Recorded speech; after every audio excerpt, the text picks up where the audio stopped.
ځکه حیا دا په انسان کې الله تعالی یې شی ده او یو انسان فطرتن او خلقتن دا بغیر د حیا سره الله تعالی نه دی پیدا کړی. لیکن ما درته ویل د بد مرغه چې کله د انسان ماحول خراب سي، د انسان صحبت خراب وسی، د مور و پلار په ذریعه باندې د انسان تربیت په غلطه طریقه باندې وسی، بیا خو هغه معاشره د حیا سره دومره عاري او لغړه سي چې بیا په هغه معاشره کې لسواله د ځان د پاره هنر او کمال بولی. نن چې په کوم لوی شارو کې کم انسانانو اوسېږي چې هغې د معاشرې مهذب خلک ځان بولي، چې کمې زنانې د معاشرې روشن خیاله زنانې ځان بولي، د هغې زندګي که تاسو وګورئ په هغې کې برهنګي، په هغې کې لسوالی، په هغې کې د اندامو ښکاره کول دا دوی د ځان یو فن بولي، یو پیشین یې بولي، یو هنر یې بولي، یو کمال یې بولي. بیا هغې کې کمالداره زنانه، هنرداره زنانه هغه بلل کېږي چې د هغې لاسونه ښکاره دي، د هغې پښې ښکاره دي، د هغې زنګنونه ښکاره دي، د هغې ورنونه ښکاره دي، د هغې د بدن مستور اندامونه ښکاره دي. دا د ځان هنر بولي، دا د ځان کمال بولي. او ډېر حیادار هغه انسانان چې هغې پر ځان باندې داسې لباس راګرځولی چې هغه لباس پر دې بدن باندې داسې چست او مشتی دی چې د بدن د اندامو ټول جوړونه پر هر ځای باندې یو انسان تور معلومیږي، او دا د ځان پټوالی بولي. حالانکه پیغمبر علیه السلام وایي رب کاسیة فی الدنیا عاریة فی الاخره، دا زنانې که څوم ظاهرا فټې دي لیکن په آخرت کې دا په لڅ شمارل کېږي. نو ځکه چې کله د انسانانو هغه فطرت کمزوری سي، د انسانانو هغه خلقتي اعمال او صفات کمزوری سي،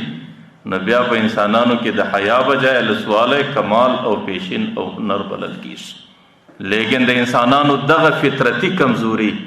د انسانانو دغه خلقتي کمزوري په دې باندې د هر چا څه زیات عالم دا د الله تعالی ذات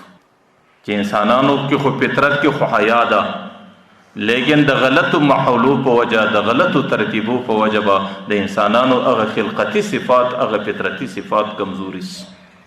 او چې کله فطرتي او خلقتي صفات په انسانانو کې کمزوري رالو، د انسانانو په حیا کې به کمی راسي. او چې د کم چا معاشرې په حیا کې کمی رالی، د هغې په ایمان کې کمزوري ده. او چې د کم چا ایمانی کمزوري نصیب سوله، د هغې بیا د دنیا او د آخرت د یو ځای نجات هم نه په نصیب کېږي. ځکه الله تعالی د دې معاشرې د خلاصون دپاره، د حیا د حفاظت دپاره یو څو دروازې ایښي دي چې اول به د حیا د حفاظت دپاره دا دروازه بندی،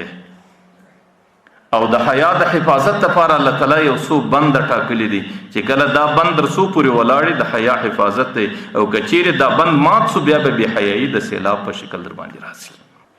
نو که هغې دروازې او د هغې بندونو سړی لحاظ وکړي، بیا به معاشره کې د سړي حیا محفوظه وي، بیا به معاشره کې الله تعالی چې پر کوم فطرت انسان پیدا کړی دی پر هغې فطرت به د انسان زندگی تیری شي.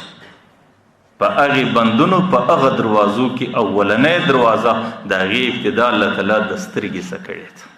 چې کله د بې حیایۍ پر ځای باندې رالی، نو د ټولو څه مخکې به د خپلې سترګې حفاظت کړي، خپلې سترګې مځکې ته اړول،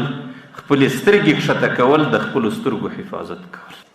او چې کله سړی د خپلو سترګو د حفاظت عادت ځان له جوړ کړي، بیا به د هغې هغه ایمانی جز چې حیا ده هغه به باقي او سالمه پاتې. او که د سړي څخه خپلې سترګې بې جلوه سي او خپلې سترګې ځینې ازادې سي، نه د زنانې سره ګرځي، نه د غلط تصویره سره ګرځي، نه د غلط فلمه سره ګرځي، نه د غلط شکل سره ګرځي، بیا خو سترګې زناکاره سوې. او چې سترګې زناکاره سوې بیا حیا خرابه سوه، او چې حیا خرابه سوه په انسان کې هغه اصلي فطرت خراب سو.